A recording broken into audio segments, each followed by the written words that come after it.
नमस्कार. तर नवरात्रीचे दिवस सुरू आहेत आणि या नवरात्रीच्या दिवसांमध्ये कोकणात रुजवान घालण्याची प्रथा आहे. नवरात्रीच्या पहिल्या दिवशी हे रुजवान घातलं जातं. तर हे रुजवान काय आहे हे मी तुम्हाला आज दाखवते. नवरात्रीमध्ये रुजवान म्हणजे एका मातीच्या भांड्यात धान्य पेरण्याची परंपरा आहे.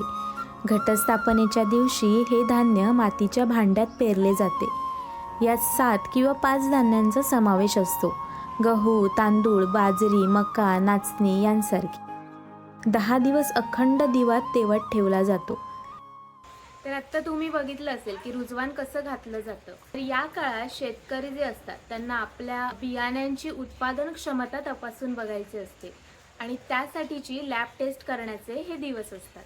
दसऱ्याच्या दिवशी कोणाच्या घरातल्या बाईच्या केसात माळलेले नवरात्रीचे कोंब किती सर्वोत्तम आहेत यावरून कोणाच्या घरातलं बियाणं सर्वोत्तम आहे याची आपसुकच परीक्षा होते आणि या रुजवानाला टोपलीने झाकलं जातं.